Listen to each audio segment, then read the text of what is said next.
안녕하세요. 여러분, 오늘은 축구계에서 큰 화제가 되고 있는 이야기를 함께 살펴볼 건데요. 최근에는 이강인 선수를 둘러싼 논란이 있었죠. 그리고 이에 대해 마침내 차범근 감독이 발언을 했습니다. 그런데 그 발언의 배경에는 허정무 선수와의 예전 갈등이 재조명되고 있는데요. 축구계에선 화제의 논란으로 떠오르고 있는 만큼 이강인에 대한 차범근의 발언에 앞서 이 사건부터 소개해 드리겠습니다. 허정무와 차범근은 청소년 시절부터 국대에서 한솥밥을 먹으며 한국이 32년 만에 본선 진출에 성공한 1986년 멕시코 월드컵에서도 함께 활약했습니다. 때문에 허정무와 차범근은 생각보다 더 깊은 인연의 끈이 존재했죠. 허정무는 차범근에 대해 종종 자신의 생각을 이렇게 밝혔는데, 차범근 선배 덕분에 네덜란드 리그로 진출할 수 있었다. 많은 사람들이 나와 차범근을 라이벌 관계로 말하고 자주 비교하지만 사실 선수로서 차범근 선배는 나보다 더 훌륭한 선수였다고 말합니다. 이어 차범근 선배가 먼저 독일로 진출해 한국 선수의 실력을 알렸다. 아무도 한국이 어디에 있는 나라인지도 모를 때 뛰어난 활약을 펼쳤었다. 그제서야 유럽 축구 관계자들이 한국에 눈을 돌려 나를 스카우트했기 때문에 차범근 선배의 간접적인 도움으로 비교적 쉽게 유럽에 갈 수 있었다고 밝혔죠. 하지만 이 둘은 이렇게 각별한 사이였지만 현재까지 만나지 않는 충격적인 일화가 존재하는데요. 당시에 이 둘에 대한 많은 루머가 나돌았는데 그중 하나는 허정무가 차범근 욕을 하고 다닌다더라. 차범근을 질투해서 안 만난다더라. 같은 허정무의 질투심으로 인해 차범근을 피한다는 소문이 지배적이었습니다. 하지만 이 둘이 악연이 될 수밖에 없었던 사실이 마침내 허정무의 회고록을 통해 32년 만에 밝혀졌습니다. 일화를 얘기하기 앞서 허정무의 회고록 내용을 그대로 가져온 점을 참고해 주시기 바랍니다.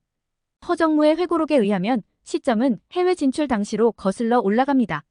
내가 주전으로 자리를 잡기 시작한 그해 겨울에 장명석 MBC 파리 특파원으로부터 연락이 왔다. 우리 부부와 독일에 있는 차범근 선배 부부가 함께 이야기를 나누는 장면을 찍고 싶다는 것이었다. 나는 마다할 이유가 없었다. 차범근 선배 때문에 내가 유럽에 진출한 것이고, 유럽에서 열심히 활동하는 모습을 보여주면 국내 팬들에게도 한국 축구에 대한 인식을 드디어 새롭게 할 수 있으리라 기대했다. 이때쯤에는 유럽의 김진국 선배를 비롯해서 박상인, 김민혜, 박종원 등이 진출해 있었기에 유럽 무대에서의 한국 축구 위상을 소개할 필요가 있었다.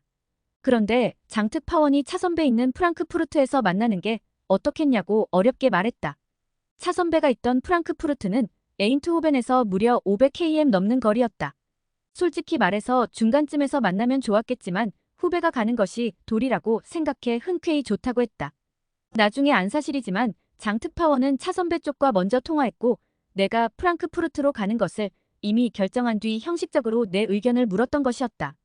그래서 혹시 내가 자존심 때문에 가기 싫다고 하면 어쩌나 걱정하던 차에 내가 쉽게 승낙하자 장특파원은 그제야 걱정을 덜었었다. 그런데 제가 네덜란드에서 여행을 안 다녀봐서 길을 잘 모르는 게 걱정입니다. 라고 말하자 장특파원은 잘 됐네요. 제가 에인트호벤에 가서 같이 프랑크푸르트로 가면 좋겠습니다. 라고 답하며 생각보다 일이 잘 풀린다고 생각했는지 조금은 신나는 목소리로 말했었다. 장특파원은 토요일에 에인트호벤에 와서 하룻밤 자고 이튿날 새벽 출발한 뒤 정오에 차 선배를 만나기로 스케줄을 짰다. 장특파원은 부인을 데리고 토요일 오후에 도착했다. 나와 차 선배 부부가 함께 만나는 것이므로 본인도 아내를 동행한 것이었다. 장특파원은 기분이 좋은지 작은 선물까지 사가지고 왔다. 마침 이날 경기가 있었는데 골을 기록한 터라 나도 기분이 좋았다. 호텔에서 저녁 식사를 하고 맥주까지 곁들였다. 이튿날 새벽에 출발하려고 일어났더니 밤새 눈이 수북하게 쌓여 운전할 일이 걱정이었다. 허나 이미 약속한 터라 조심조심 운전하며 프랑크푸르트로 출발했다. 이때 내 아내는 임신을 해서 배가 많이 불렀다. 때문에 장거리 여행이 안 좋을 수도 있었지만 차 선배 부부를 만난다는 기쁨에 내 아내는 기꺼이 함께 가기로 했다. 네덜란드에서 몇 번 전화를 한 적은 있었지만 유럽에서 직접 만난 적은 없었었다. 장특파원의 차가 앞에 가고 내가 그 뒤를 따르며 프랑크푸르트로 향했다. 몸이 고생했어도 프랑크푸르트의 약속 시간대로 도착할 수 있었다. 섭외한 촬영팀은 벌써 나와 있었는데 무슨 일인지 차 선배 부부는 보이지 않았다. 장특파원에게 뭔가 속삭이는 촬영팀 책임자의 표정이 어두웠다. 핸드폰이 없던 시절이었다. 장특파원은 근처에 공중전화에서 오랫동안 통화하더니 죄송하게 됐습니다. 차 선수가 약속을 취소했는데 왜 왔느냐고 하네요 라며 당황한 표정으로 고개를 떨구며 내게 말했다. 나는 이게 무슨 소리인가 했다. 장특파원 설명에 따르면 다음과 같다. 차 선배가 전하길 본인이 만나겠다고. 약속한 것은 맞지만 곧 약속을 취소한다면 MBC 파리지사에 전화를 했다는 것이다. 그러나 장특파원은 이미 네덜란드로 떠났기에 사무실로 아무런 연락을 받지 못했었다. 사실 여부를 확인하기 위해 MBC 파리 사무실로 전화했지만 도착한 날짜는 일요일이어서 MBC 파리 사무실에는 아무도 없었다. 난 정말 난감했고 장특파원에게 물어봤다. 우리 부부가 500km 달려서 도착했다고 말했나요? 그럼요. 그래도 그냥 쉬겠답니다. 그 말을 전해 들으니 정말 섭섭했다. 대표팀에서 수년간 한솥밥을 먹은 동료고 무슨 원수진 일도 없는데 시간이 안 되면 차라도 한잔할 수 있는 것 아닌가 바꿔달라는 소리도 없었나요? 라고 내가 묻자. 장특파원은 대답 없이 민망한 표정만 지었을 뿐이다. 나도 그렇고 내 아내도 그렇고 함께 동행한 특파원의 아내도 아무 말을 하지 못했다. 만삭에 내 아내에게 미안했다. 차 선배에게 이런 대접밖에 못 받는 남편이었으니까. 내 아내는 걱정하지 마세요. 밥이나 먹고 돌아가줘라며 명량한 척을 했다. 고려식당이라는 간판이 붙은 한국 식당을 찾아가 점심을 먹었다. 다들 마시고 뭐고 음미할 마음이 아니었다. 이튿날 훈련이 있으므로 바로 되돌아가야 했다. 제가 길을 잘 모르니까 고속도로 타는 곳까지만 안내 바랍니다라고 말하자. 장특파원은 미안해서 어쩔 줄을 몰라 했다. 그는 지갑에서 500마르크를 꺼내어 내게 밀었다. 죄송해서 그럽니다. 이거라도 제발 받아주세요라며 건넸고 난 사양하다가 장특파원이 더 미안해할까봐 받았다.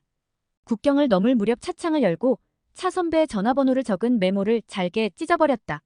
이렇듯 허정무의 회고록에 의하면 전화가 없던 시절 차범근과 약속을 잡고 만삭인 아내와 눈길을 뚫고 500km 넘는 거리를 힘들게 찾아갔지만 차범근의 일방적인 취소만 전달받은 채 결국 만나지 못했던 걸로 보여집니다. 하지만 이 전말에는 밝혀지지 않은 더 충격적인 일화가 존재하는데요. 사실 허정무는 마지막 예의를 지키고자 본인의 회고록에 모든 전말을 밝히지 않았습니다. 충격적인 진실은 이러했는데 허정무와 함께 프랑크푸르트에 도착한 장특파원은 공중전화로 차범근의 집에 전화를 걸었더니 차범근의 아내인 오은미가 받았다고 말합니다. 장특파원은 차범근 아내에게 약속 시간이 한참 지났는데 왜 아직 안 오는 건가요? 라고 물었는데 차범근 부인의 다음 같은 답변은 정말 충격 그 이상의 답변이었습니다. 우린 그런 삼류 선수와 함께 사진을 찍을 수 없어요. 라는 무례한 답변을 했다고 전해집니다. 화가 난 장특파원이 그럼 처음부터 약속은 왜 했습니까? 라고 따지자. 차범근의 부인은 어쨌든 우리 남편은 그런 삼류 선수와 함께 사진을 찍을 수 없다니까요. 라며 본인 할 말만 일방적으로 하고 전화를 툭 끊었다고 합니다. 장특파원은 차범근 아내의 무례함에 수화기를 내동댕이 쳤다고 밝혔습니다.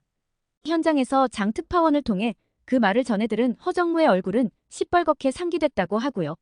이런 사실이 허정무의 회고록과 스포츠 서울 국장의 기사를 통해 전해지자 네티즌들은 차범근과 그 아내에 대해 충격을 금치 못하는 반응을 보여줬습니다. 또한 허정무의 지인이라고 말했던 어느 네티즌이 후술하기로 차범근에 대한 증오심을 선배에 대한 존경심과 감사함으로 숨겨왔었다. 그러나 몇 번씩 마주친 공식 자리에서도 차범근이 이에 대해 사과를 하지 않자 결국 허정무 한 인간으로서 큰 실망을 하며 사석에서 분개심을 드러냈다라며 허정무 차범근의 악연에 대해 생생한 목격담을 전해줬습니다. 사실 이 얘기는 차범근 측의 입장이 명확히 나오지 않은 상태이기에 이 사건의 진위 여부를 한쪽의 편을 들고 봐서는 안 될 것입니다. 다만 논란의 주인공이 된 차범근은 분명히 개인적으로 힘든 시간을 보내고 있을 테죠. 하지만 차범근은 이런 상황에서도 축구의 원로로서 탁구 사건에 대해 입을 열었는데 그는 차범근 축구상 시상식에서 상을 전달한 뒤 학부모들에게 무거운 이야기를 하겠다며 운을 띄었습니다. 아시다시피 손흥민과 이강인의 갈등이 현재 한국 축구계에서 가장 큰 화제이다. 유럽에서는 선후배가 서로 동료라는 생각이 있기에 후배들도 본인들의 주장을 종종 강하게 나타낸다. 때문에 유럽에 진출한 어린 선수들은 자연스럽게 이런 문화를 닮아갈 수밖에 없다. 하지만 동양적인 겸손과 희생은 한국 대표팀에 유구하고 장점인 문화이며 대표팀 선수라면 한국 대표팀의 문화에 따라야 하는 책임감이 필요하다. 저나 박지성이나 이런 동양 문화를 잊지 않고 선수 생활을 했기에 성공할 수 있었다. 이런 문화를 후배들에게 강조해야 했는데 늙다 보니 신경을 쓰지 못한 게 굉장히 미안하다. 차범근 선수는 한국 축구 문화의 중요성을 강조하며 선배와 후배 간의 예의와 존중이 필요하다고 강조했어요.